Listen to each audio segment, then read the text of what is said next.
All right, so this is the educational presentation component of local foods training on tomatoes. So tomatoes are a favorite summer crop here in Maine, where they are grown as annuals in greenhouses and in open fields. Many summer recipes feature tomatoes: salsa, gazpacho, which is a cold tomato and vegetable soup; caprese salad, which is an Italian-influenced dish of sliced tomatoes, fresh mozzarella cheese, and basil. Tomatoes are a favorite in many home gardens because they're easy to process and preserve for future use.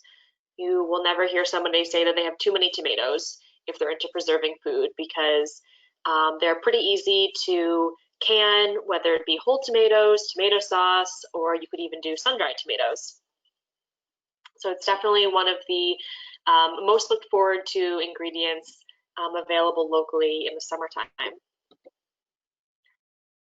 And just a quick little introduction. So my name is Robin Kerber, and I'm the Farm and Seed to School Coordinator for the Child Nutrition Program with Maine Department of Education.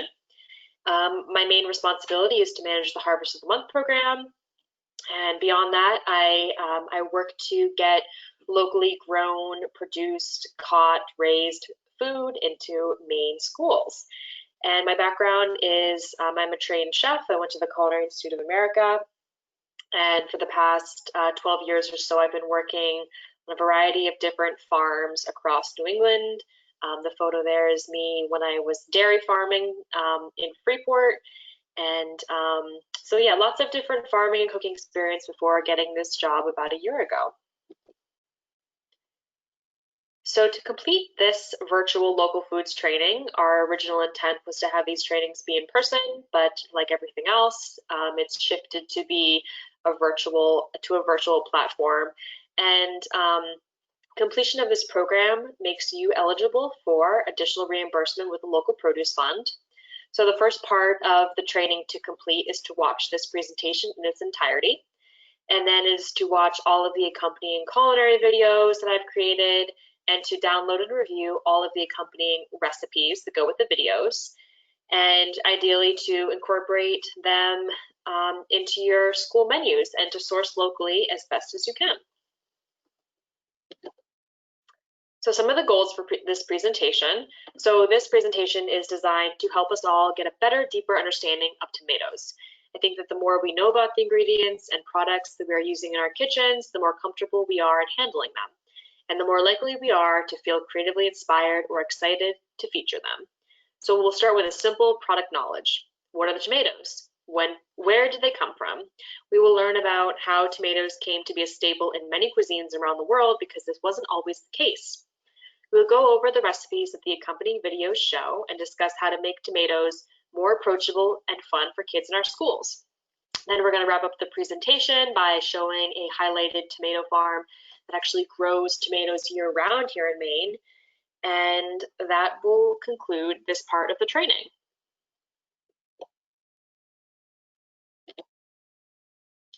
So tomato anatomy. So here's a diagram of a tomato flower and its fruit. Yes, the tomato is a fruit and not a vegetable. From a culinary or cooking point of view, tomato is considered a vegetable primarily because it is not sweet and is not usually used in desserts. And we often associate vegetables with savory food and fruit more typically found in desserts. So that is why we consider the tomato to be a vegetable when it is biologically a fruit.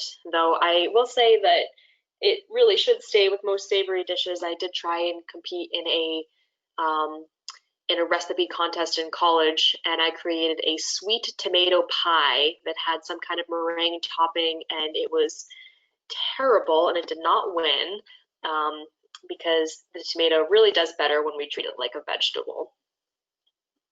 So a fruit is defined as a part of a plant that develops from a flower's ovary and contains seeds. Since a tomato develops from its flower's ovary and contains seeds, then a tomato is in fact a fruit and not a vegetable. A little bit of the history of the timeline, or the timeline of the tomato and how it came to be so popular in many foods today. In 700 Common Era, tomatoes were cultivated by the Incas, thus making tomatoes an authentic American native crop. Centuries later, tomatoes traveled from Peru, where they grew wild in the Andes Mountains, eventually migrating into Mexico, where they were known as tomates. In the 16th, 17th, and 18th centuries, conquistadors carried tomato seeds from the Americas to Spain and Portugal. Most of these early fruits were yellow-skinned and picked up such names as manzanas, which means apples, and pomme d'or, which means apple of gold. They were considered poisonous, but appreciated for their beauty. Some considered the fruit a potent aphrodisiac. Eventually, the Spanish, Portuguese, and Italians experimented with tomatoes in recipes. Colonial Americans adopted tomatoes into their pantries, although seed catalogs still listed tomatoes under the annual and ornamental flowers section. By the early 1800s, breeding work was begun to develop improved varieties. Two gentleman advocates ate tomatoes publicly to dispel the fear of toxicity. In 1818, an edition of American Gardener lists the earliest known recipe for tomato ketchup. Credit is given to a Maine housewife as originator of the first ketchup. Oh, that's kind of cool. By the late 1800s, although botanically a fruit, the U.S. Supreme Court decided that the tomato would legally be considered a vegetable. And I'm sure that that was mostly due to taxation reasons, but I can imagine that a lot of cooks at the time were nodding in agreement. Yes, that makes sense. They treated it like a vegetable, while all the farmers and gardeners were rolling their eyes, thinking that who is the Supreme Court to decide that a fruit is a vegetable? But they did. And in the early 1900s, the nutritive properties of tomatoes, along with fruits and greens, were recognized and publicized. The tomato was finally a staple in North American diets. So the recipe demos that will go along with this local foods training all fit into school nutrition guidelines.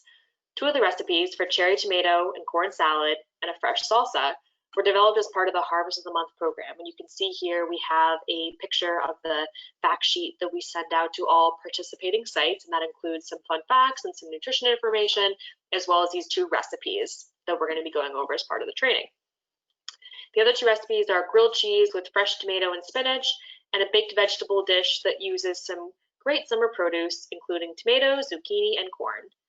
As part of this training, please download the recipe files and watch the culinary demonstration videos to familiarize yourself with these recipes. So now I just wanted to go over different categories of tomatoes that will hopefully help us make the right decision when we're choosing which tomato will fit into which recipe, because not all tomatoes are different, and really depending on the dish, you want to make sure that you select the right one. So slicing tomatoes. These are tomatoes that you buy most likely in the grocery store. They are globe-shaped and the perfect size for sandwiches. Early Girl and Big Boy are a couple common varieties that you might see. Slicing tomatoes are also referred to as beefsteak tomatoes, but beefsteak refers to the size and shape of the tomato, not a specific variety. So you can see in that picture, those slices look like they'd be perfect for BLT or grilled cheese. There's not a lot of seeds and juice, so you bite into your sandwich and it's not going to go all over your shirt. They're going to stay pretty much intact. So those are your slicing tomatoes. Sauce and paste tomatoes, and the word sauce and paste are kind of used interchangeably here. So these are tomatoes that are meatier than slicing. They include pear and other oval tomatoes like Roma. Because they contain fewer seeds and less juice, they are used primarily for cooking. So that doesn't mean that you can't use these in a fresh dish. You certainly can, but they really are that ideal tomato texture, meatiness for cooking down. So you'll typically remove the skin, and that's simple enough to do. You would just slice an X in one side of it, throw the tomatoes into boiling water until they start to peel, then shock them in an ice bath with cold water, and then they'll just peel right off. Or you can just keep the skins on, and the skins contain a ton of pectin, so that will really create a lot of body in your sauce. But so these varieties, and they typically do look like this with the kind of pointed end, are your sauce or your paste tomatoes. Cherry and grape tomatoes. So these tiny tomatoes are eaten fresh in salads or added to kebabs on the grill. They may also be used in stir fries or halved and cooked on pizza. Many prefer to eat a bowl of cherry tomatoes, to set a bowl of cherry tomatoes on the counter as a quick snack. Children tend to love cherry tomatoes because they're fun, they're the perfect size to just munch on, and they can come in all sorts of different shapes, colors, and sizes. Heirloom tomatoes.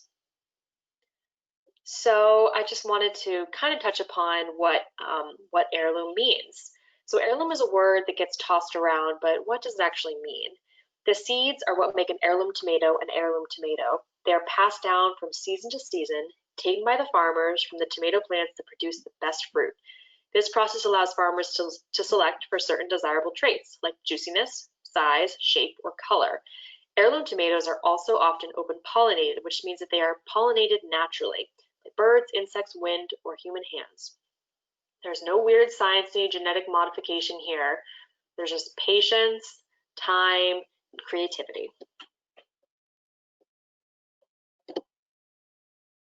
And then here's a couple different varieties of heirlooms. There are literally hundreds, and if you want to go down a wormhole online, start finding the history of different tomatoes, and it's really fascinating. And you can find some really cool stories about how people have saved seeds and passed them on from generation to generation, and to preserve them. And we're very lucky that people have taken the time to save these different heirloom varieties, because it just adds so much excitement and color and ultimately flavor to our food.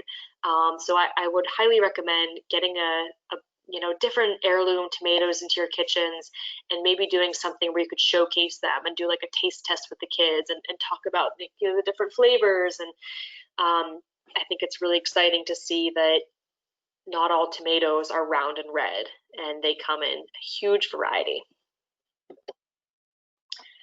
So some tricks for getting kids to love tomatoes. An easy one, chips and salsa, like the salsa recipe that we have as part of this training. It's a pretty simple one to make, and what kid doesn't love chips and salsa, or isn't at least already familiar with them from eating at a restaurant or eating at home? That's a pretty easy sell for the tomato. Liven up a sandwich. Throw a nice slicing tomato slice on a sandwich, on a BLT, and the grilled cheese that we're going to be doing. Adding fresh tomatoes to a cooked sauce. So this is an easy one if you want to, add more nutrients, more flavor, bulk up a sauce. Take your canned marinara, chop up some tomatoes, throw them in, simmer it down. And that's a really great way to get some local ingredients into something that you probably already have in your kitchen. You can make some kebabs. So you could do fresh or you could do cooked kebabs. The picture we have here, obviously fresh. You can do any kind of veggies. You can serve with a dipping sauce like hummus or ranch dressing, or you could create the kebabs with the intent to cook them, to grill them, to cook them in the oven. I guess is probably more realistic than a grill at school, but anytime that the kids have like finger food like that, where they're grabbing the stick to chew on, it's just a little bit more exciting and maybe more tempting for them to grab. And then tomato guacamole bites. So these are a little bit silly and would probably take a while to make. But once again, if you're doing like a taste test or some kind of special event, it might be worth the extra time to create these, because they're pretty fun. You just hollow out the inside of a cherry tomato, and then using either a Ziploc bag with a corner cut out, or if you happen to have a piping bag, fill it up with your guacamole. You can even do like hummus, pipe them right in, and that's just a little fun bite-sized snack. All right, and then I wanted to share a video, but I'm having trouble playing a video without it sounding all crunchy on the recording. But I wanted to encourage everyone to do a quick Google search, YouTube search, and find videos of backyard farms in Madison, Maine, because what they're doing up there is pretty incredible. They've created massive greenhouses where they're able to grow really high quality tomatoes year round here in Maine. We often hear about farmers extending their seasons, right, where they put row covers on their crops in the fall, or they start plants really early in the spring in their greenhouses, and that's all extending that big summer season either into the spring or the fall, because we have a long winter, so they have to kind of stretch out the season as long as they can to make more money. And here at Backyard Farms, their season is literally year round, because they have huge greenhouses. They're very innovative, and you can also find their tomatoes at the grocery store. You'll probably recognize the name. So I had found a video, but we're just going to pass over that now. But I definitely hope that you search for them, because it's neat to see that aerial footage of the greenhouses. It's very impressive. All right, so smiley face, we're done. This part of the presentation. Next up, just like I said, to watch those culinary videos, to download the recipes, incorporate them into your school kitchens using that local produce. And as a little honor system check, make sure that you send me, robin.kerber@maine.gov, an email and let me know that you finished this part of the training. Let me know that you finished it and tell me what your favorite way to eat a summer tomato is. That's going to be a little bit test to see if you got to this slide. And of course, you could just pass through and send me an email and I'll never know, but that's not the point. Great, so thank you so much for joining us, and I hope that you are able to find creative ways to get local tomatoes into your school kitchens.